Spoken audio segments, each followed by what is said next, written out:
Welcome to the Short Funk Podcast. I'm Tom Barbalet, and today a show recommendation, a TV show recommendation. This TV show actually comes from listening to an interview on the Combat Jack show. Folks that are interested in the history of rap music and also some contemporary rap music and the comedic styles of Dallas Penn, or at least Dallas Penn early on. I've been listening to the Combat Jack show now for nearly 5 years, I think, maybe 6 years. It's a podcast of varying quality, but occasionally I get little bits of insight. And they recorded in the UK recently and interviewed a rapper / actor called Kano, who features in the TV show Top Boy.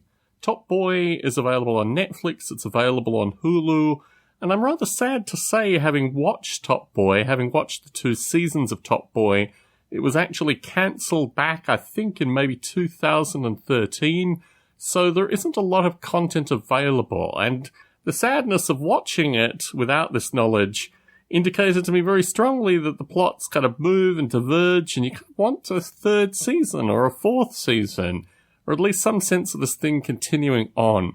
So the shielding of that disappointment I had, because I didn't know how long the show went on for. Its portrayal of, I think, a fictitious British ghetto, a suburb east of London, just high-rise, poverty-stricken housing, and a lot of the kind of classic UK, or in particular, the southern UK, kind of London area, what's called grime music. I realise actually that when I lived in the UK, particularly when I lived in Leicester, the early influences of grime music, what was called garage, I think I said it correctly. You've got to mispronounce it in order to say it correctly. In any case, these musical styles are uniquely British. They haven't in any way translated anywhere else in the world.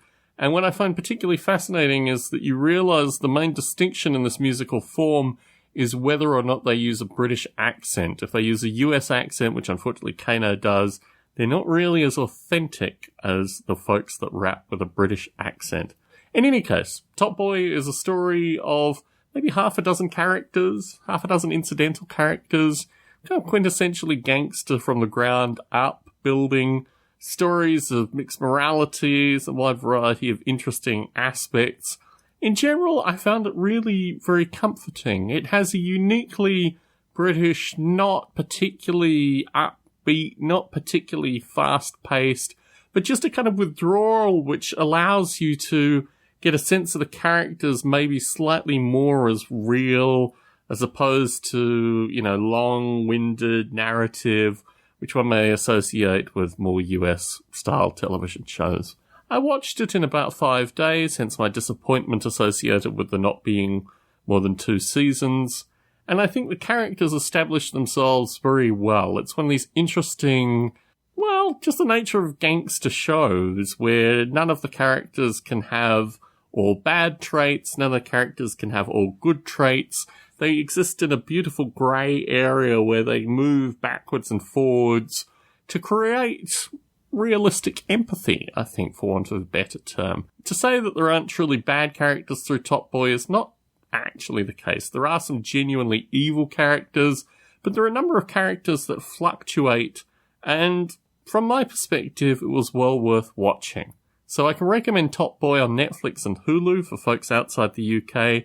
For me, I like to watch a certain amount of British content. I'm increasingly, particularly from my recent trip to the UK, wanting to watch more British content, so this just neatly fitted into that particular perspective. Tom Barbalet in San Jose, signing out.